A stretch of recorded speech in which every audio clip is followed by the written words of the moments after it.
Hi, welcome to Jewish Culture and Jewish Awareness. My name is Dustin Hausner. I'm the Jewish Outreach and Program Director at the Wayne YMCA. All our Jewish programming is funded through the Jewish Federation of Northern New Jersey. Today, I'm really excited for our guest. This is our first guest who we've had back on the show. We had such a wonderful time when we interviewed him as the director of the Jewish Publication Society that we wanted to have him back to talk about one of his books that we think is very timely and very interesting. So as a refresher for those who either didn't see the episode or want a friendly reminder, our guest today is Rabbi Barry Schwartz. He's the director of the Jewish Publication Society in Philadelphia. He is also the spiritual leader of a congregation in New Jersey. He has written actually quite a few books, but today we're going to be speaking about his book, Judaism's Great Debates, Timeless Controversies, from Abraham to Herzl, as well as a wonderful article he wrote a couple of years ago in connection to the book about today's structure of debate. So, Rabbi Schwartz, it's wonderful to have you back. Dustin, I'm really glad to be back. I had so much fun the first time around, and I've heard about the great ratings and reviews of your program, so it's an honor to be here. If you have any of those, please send them to me. I would love to read them. But no, it's so good to have you back. And what a very timely topic to talk about, not just with the election coming up, but I think just these days with so many discussions on so many varieties of topics with the internet and social media and things like that. I think the idea of debates is really interesting, and what is an actual debate. So why don't we start off by me asking you, what is a debate in itself? Dustin, I love the issue of debates. I was first introduced to debate in high school. As a high school debate, my school district had a very well-known debate team. And I remember back then that you chose but had to be prepared for arguing both sides of an issue with contrasting viewpoints. One was called the affirmative and one was called the negative, like in a court of law. And so a debate I would define as a reasoned civil discourse on a topic of controversy in which opposing views are expressed and then discussed. And as I said, a good debater needs not only to be able to present their point of view, but to be able to listen and then to respond to and even understand and express the arguments of the other side as well. That's what we were trained to do. And because I was so involved in high school and college debate, at some point in my career, I became fascinated with the debates that course through Jewish history. And that's how I came to write the book, Judaism's Great Debates. So why don't we talk a little bit about the book? So obviously, I think like all cultures and all people, throughout history, we've had many different types of debates and things we've disagreed on stuff. But I'm curious, what have you found in the writing of the book of Judaism's Great Debates? Have you found that it's been a lot of debates in regards to substantive of the issues of the day? Has it been in things of the leadership? So when you say Judaism's Great Debates, what does that look like in the sense of your research and what the book shares with us?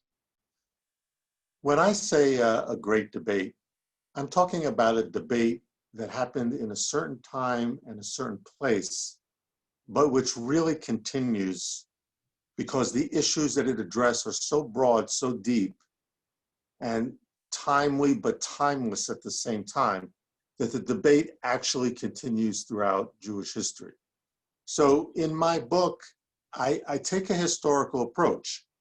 I take 10 great debates, 4 of them from the biblical period, 3 from the rabbinic period, 3 from the modern period. But every one of those debates continues today. So for example, the first debate is the one between Abraham and God that you find in the book of Genesis, where Abraham is debating the justice of destroying Sodom and Gomorrah.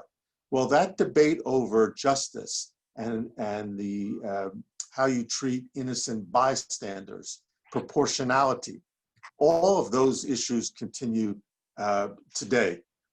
The great debate between King David and Nathan is about accountability It's about morality and leadership. Obviously, that's a theme that continues today. I'll give you just a few more examples. The classic debate in Jewish law between Hillel and Shammai is about two very different approaches to the law.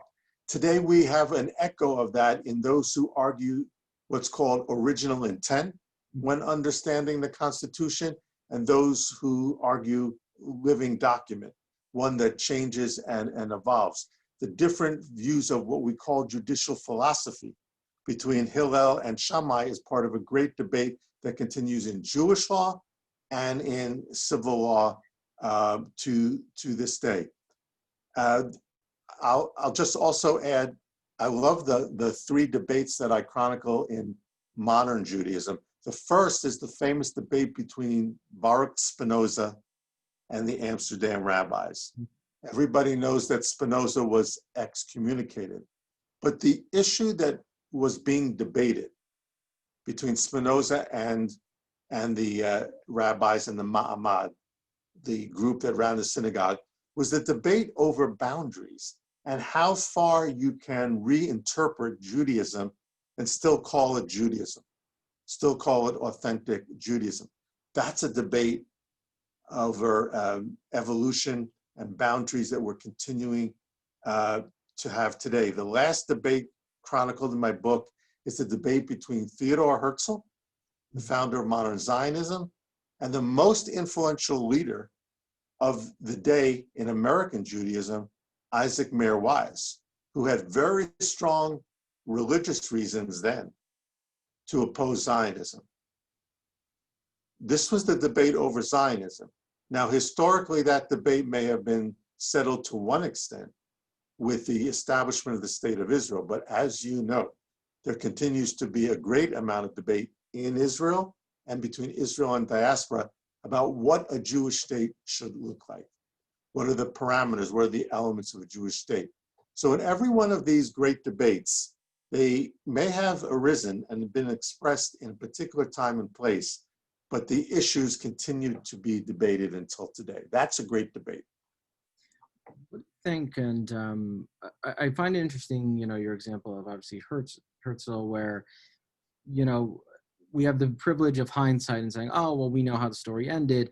And, we don't realize how significant of a debate some of these debates that you chronicle in your book were at the time. And even today, some of the great debates, we don't see it through the lens of the time. We see it through the lens of history, in a sense. And I think that's very fascinating. So I'm curious in regards to the great debates, or at least in your book specifically, have you found that a lot of them are still a mixture of reference? Have you found that they've continued a long-standing legacy in having such debates? Or have you found it was more of something, and I take this from a modern standpoint, of almost like a showmanship to an extent?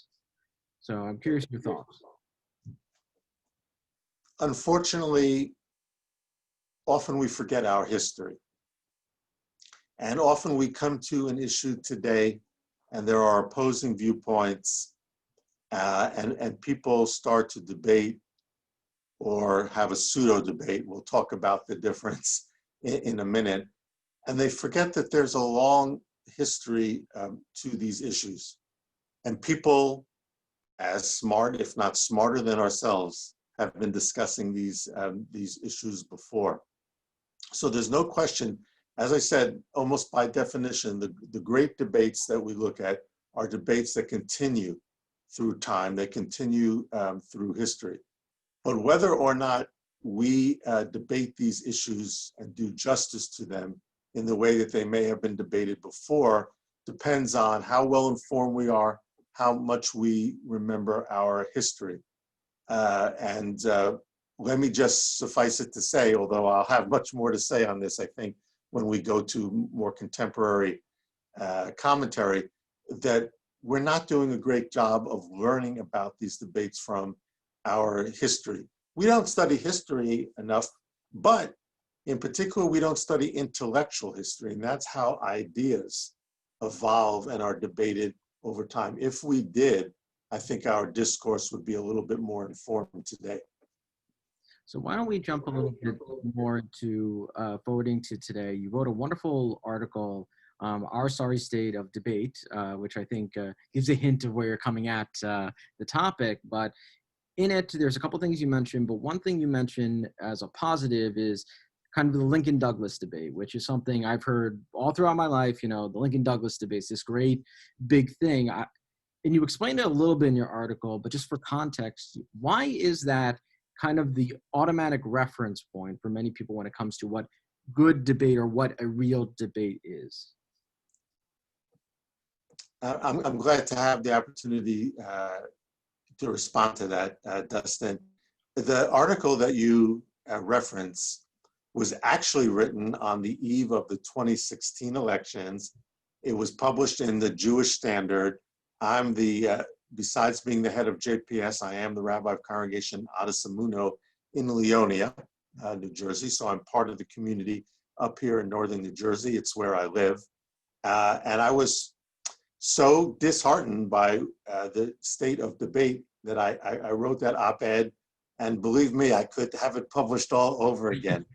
Now, in it, I mentioned that I had just read a fascinating book called America's Great Debate by an author named Fergus Berdowich. He was talking about the great debate over abolition, over slavery in the mid-19th century. And if I might quote, he says about today, the pool-tested, spin-doctored, shoddily argued, and grammatically challenged messaging that today passes for political communication is pathetic and often incoherent by comparison. By comparison to what? By comparison to the great debate of the mid-19th century, the best known of which, by no means the only one, were the Lincoln-Douglas debates. They've been remembered by history because it brought Abraham Lincoln to the fore. It helped establish his reputation and his skill. But think about the fact that candidates today are generally given 90 seconds to make their case, whereas in the Lincoln-Douglas debates, each man spoke for 90 minutes. 90 minutes versus 90 seconds. Do you know that at the first Lincoln-Douglas debate, 10,000 people came in person for the entire 3-hour debate? It was a 3-hour debate, and there were no seats or bleachers. They stood for the entire debate. Now, if you think that people went back home and said that was not worth it, that was an ordeal, similar crowds showed up for the next 6 debates. And they were of such national interest that they were broadcast live. What do I mean broadcast live at a time when there was no TV? Stenographers would play kind of like as a team. And after each segment of the debate, they were taking notes in their shorthand. They would run off. They would write out a transcript from the shorthand, which was sent out by telegraph and broadcast to the world. And people tuned in that way all over the country.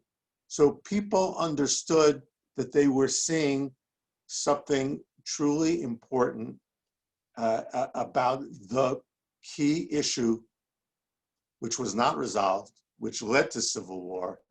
But that is a little bit about how the Lincoln-Douglas debate set the bar, set the standard for informed debate. I think it's interesting, and again, you're alluding to it quite a bit, is when you think of almost a modern debate format in the United States, I'll be very clear, in regards to debates, it's almost like you see the highlights as in the gaffes or the sound bites. It's not, I think there's a feeling that we don't really have debates where the issues are really discussed, whereas in the debate format you're talking about, there was obviously ample time, but also you had to have had real knowledge of the subject before talking about it.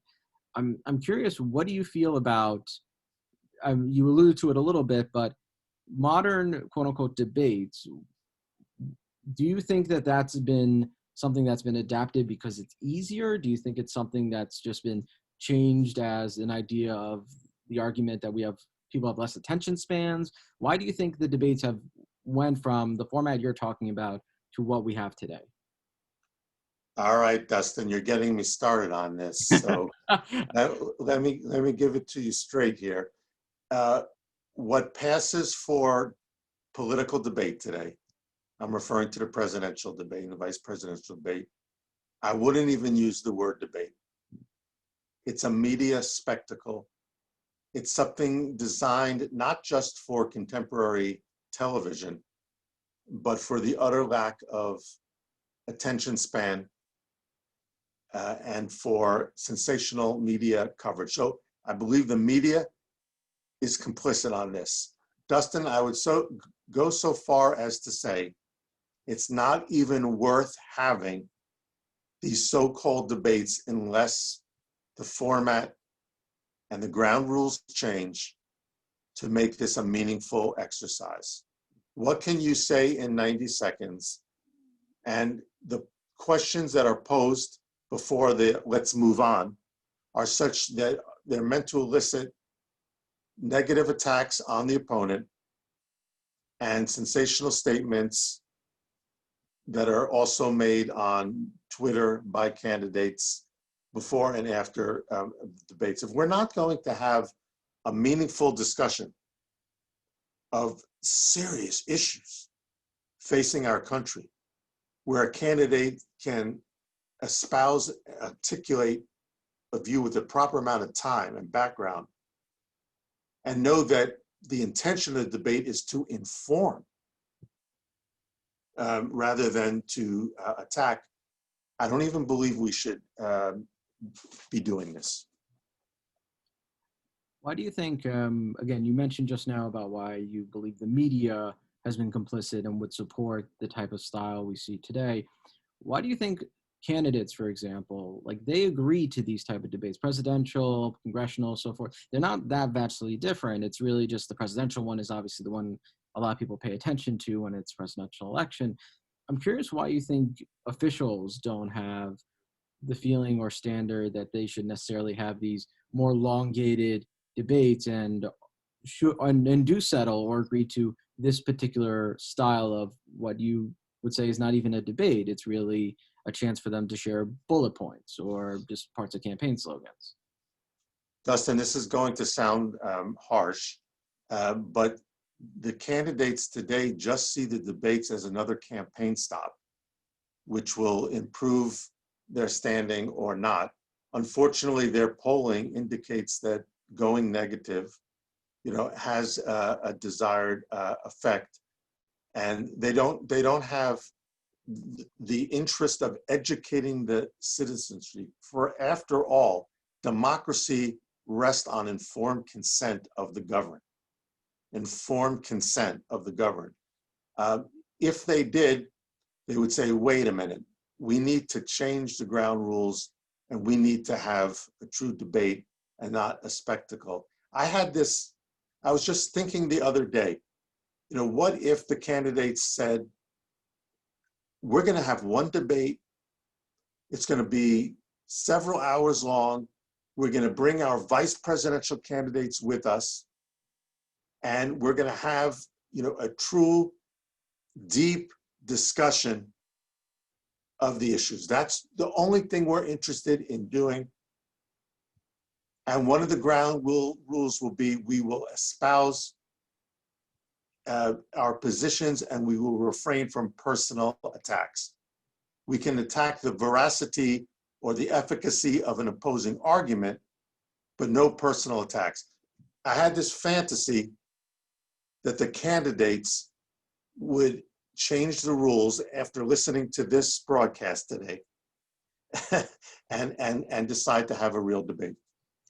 Sounds like you watched a West Wing episode from a couple of years ago, where that's literally what it did. It was a very good episode, but I also I laugh because I can't help but think of a Monty Python. There's a famous sketch they do about having an argument, and the idea of I came here to have an argument. It's like, no, you came here to have a argument, not a good argument. So it kind of reminds me of that a little bit. But the model which we're referring to now, which is, again, not a elongated debate, but it's like a short opportunity to answer, like 90-second questions. We see that also in many news shows where they have two people from opposing sides have a few seconds to ask questions, and they do it in that manner. Have you found that there are still sources that do debates in the style in which you're referring to? I know in your article you referenced one that I was selfishly very happy you referenced, which I'll let you say what it was. But have you found that there are sources for people who actually want to hear intellectual debates on issues? The true debates that I referred to are almost a lost art today. We find they have almost disappeared from the public domain. A number of years ago, learned about, however, a wonderful exception to this called Intelligence Squared, a series of debates that are filmed from New York City by an organization devoted to informed debate. I learned it from a member of my congregation who was a American history teacher at a local high school, who was actually bringing her students to one of the sessions that were being debated. And I do urge people to look up Intelligence Squared. It was started in England. It's hosted out of New York. The mission statement, as long as you asked, of Intelligence Squared says this: from Socrates to the First Amendment, progressive democracy has relied upon civility, respect, and understanding in public discourse. Debate is the cornerstone of American progress, the vehicle for new ideas, and the platform for the synthesis of two opposing points of view. What a wonderful statement, and highlighting, as I said in the beginning, that civil and informed discourse is at the cornerstone of our democracy. How are people supposed to make educated choices if they don't know the issues at stake and don't hear the candidates expressing how they feel and how they would act upon their positions once they are in office? So let me ask directly, you've been able to do research about different debates, different things. Has there been any debates that you've watched that have resonated with you personally? And if so, what did you gain from watching or listening to one of these debates as you are referring to? Dustin, I've watched a number of the Intelligence Squared debates, but I want to go back to one of the debates that I profile in my book. Yes. Obviously, none of them took place during my lifetime, but do you know that to write the chapter on the great debate between the founders of Reform Judaism, Conservative Judaism, and Modern Orthodox Judaism in mid-19th century Germany, where the modern streams began, that there are actually transcripts of an important debate that happened. Who are the people that I'm talking about? I'm talking about Abraham Geiger, considered the father of Reform Judaism. I'm talking about Samson Raphael Hirsch, one of the intellectual founders of modern Orthodox Judaism, and Zecharias Frankel, often credited to being a founder of conservative Judaism. Frankel was attending a conference with Geiger in Frankfurt, Germany, in 1847, talking about the mid-1800s now. And it was a conference of people seeking evolution in Judaism. So it was liberal-minded rabbis in Germany. These two men were friendly. They were colleagues. The debate turned to the amount of Hebrew that should be used in the service. Anybody who served on a ritual committee in a synagogue knows that this issue is alive and well, especially in liberal Judaism today. Geiger was making the view that really, except for some of the key prayers, most of the service should be in German, because that's what people understand. Zecharias Frankel strongly objected and said Jewish prayer should remain the majority in Hebrew, with just a few translations into what's called the vernacular. Now, you would think that, well, this is an important issue, but people are not going to get really bent out of shape about it, are they? No. They really started to go at it. Not just those two, but their supporters on each side. I read the transcripts in English translation of this debate. Mm-hmm. It got so heated that Zecharias Frankel stood up, denounced the proceedings, and walked out of the conference. He left the conference. Well, let me tell you something. Abraham Geiger was so personally offended that the two men, their friendship dissolved, and it was never the same. And I'm saying to myself, what a shame, because the debate was fascinating. I've actually, all the debates, Dustin, that I chronicle, I've actually taught in my confirmation class to Jewish teens and made them debate some of these issues in teams, and they love it. Here was an example, though, of where a worthy debate then turned personal. Words obviously were spoken, but actions, and it dissolved into acrimony. Somebody left the conference. People stopped talking to each other, and it was unfortunate. So what we have to remember is that in a worthy debate, everybody is on the same team in one respect. They're trying to advance educated decision-making by the people listening to the debate. And so it's so important to refrain from personal negativity and offending people. That turns a worthy debate, what we call in Hebrew a machloket l'shem shamayim, to a machloket lo l'shem shamayim, to an unworthy debate. Intention matters, and integrity matters. Your intentions have to be pure, and you have to be speaking for the sake of truth. So going back for a second in regards to debates, because obviously you've chronicled quite a number of them yourself, and obviously I always found that a great debate or a great interview is one that makes you think differently than what you did going into it. And I'm curious, in regards to either your writing or that you've seen personally, is there a specific debate you can reference that gave you that thought moment, either in your book and researching the different debates that you chronicled, or just, in your regular capacity of watching different debates? Is there anything that gave you such a moment? I have to say that in almost every debate that I chronicled, there were these aha moments where I really felt that I learned something about the issue that I hadn't appreciated before. And then when I was researching comments about debate itself from the Jewish sources, I came across a few quotes that really hit home. For example, Samson Raphael Hirsch, who I was just mentioning a moment ago, he writes about debates, and he says, when he wrote about Hillel and Shammai, he said, quote, "Both views will have permanent value in a debate because they shed new light on the issue under debate and will have contributed to the attainment of the proper understanding of the question discussed. They shall be remembered as advancing the cause of the genuine knowledge of truth."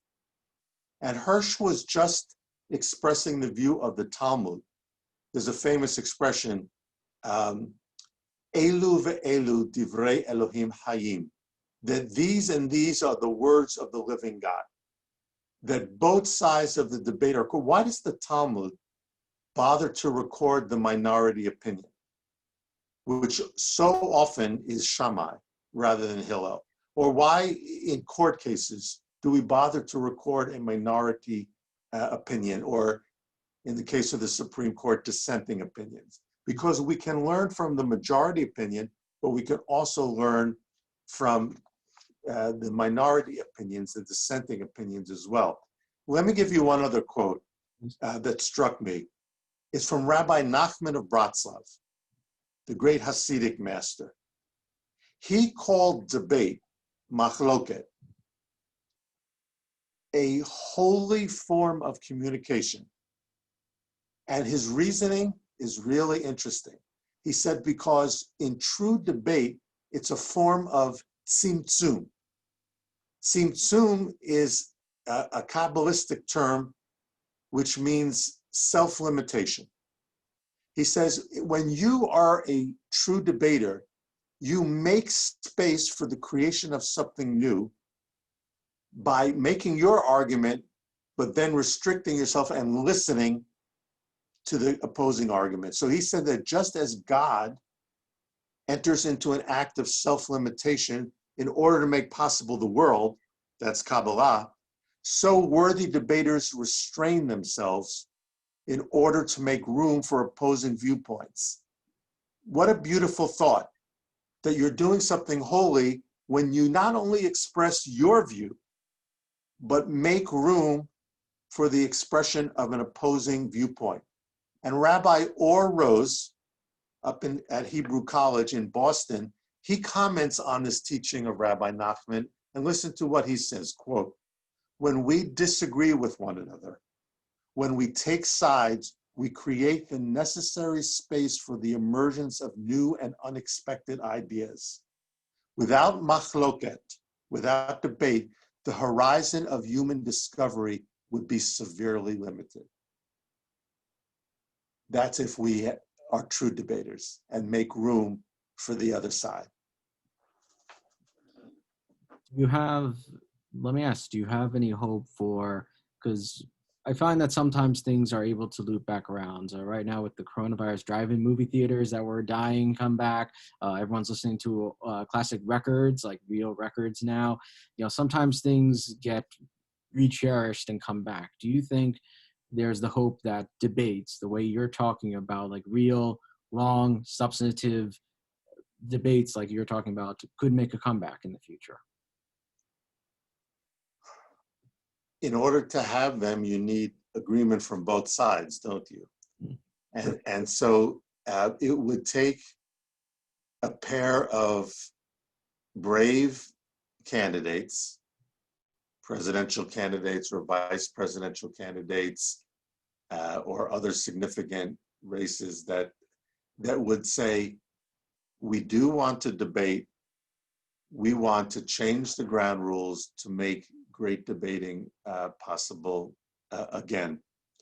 It would take the media to agree to do this, whatever their ratings may be. But you would hope that in this day and age, and given our challenges, that we could break through. I wish that Intelligence Squared, the organization we mentioned earlier, would somehow be able to link up with the presidential campaigns to stage a real debate in the spirit of the Lincoln-Douglas debates. We have precedent for this in our country. Am I optimistic about it? No, but we can all dream and hope, can't we? And hope is a very powerful and important thing that we all should share. So besides this being an infomercial for Intelligence Squared, which we both enjoy, I'm really happy that we had a chance to talk about the importance of debates. I do want, if anyone wants to find your book or find your article or more information, where are the best places for people to find you? Dustin, you can actually see the book behind me on my virtual screen. Judaism's Great Debates, interestingly enough, was published in two versions. The adult version by the Jewish Publication Society, and so you can find it on Amazon, but you can also order it directly from jps.org. But it's hard to see, but tucked behind, do you know that this book was also published in the youth version for middle schoolers by Behrman House, a textbook publisher, with the same title, but with a different presentation suitable for that age. Debate is a wonderful teaching tool. And I've used it with middle schoolers, older teens, and with adults. And so if you're an educator of younger children, go to Behrman House to Find Judaism Great Debates. If you'd like a slender volume, but very readable, I would say go to the adult version published by JPS. It'll be worth your money. Fantastic. I want to give an opportunity if you have any other final thoughts. I think you've explained your book and points about debating very eloquently, but want to give you an opportunity, the final word about the importance of debates or the importance of people making the time to watch real debates. Allow me to conclude with some famous statements from our tradition. Please. From rabbinic tradition directly. Everybody has heard about Hillel and Shammai. And here's what the Talmud says directly. For 3 years, there was a dispute between Beit Hillel and Beit Shammai, the house of Hillel and the house of Shammai. The former asserting the law is in agreement with our views, and the latter contending the law is in agreement with our views. This is from the Talmud Eruvin 13b. Then a voice from heaven, a bat kol, announced, Elu ve'elu divrei Elohim chayim. Both are the words of the living God. But the law is in agreement with the ruling of Beit Hillel. So ultimately, Dustin, we do need to debate.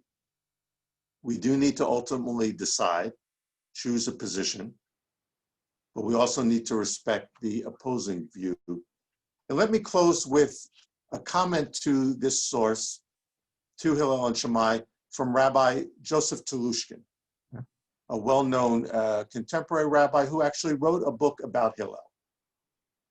And he writes in his biography of Hillel, quote, it says something about Judaism that both Hillel and Shammai and many of their followers remain revered figures within traditional Judaism, even when they imply opposite approaches to the law and to life itself.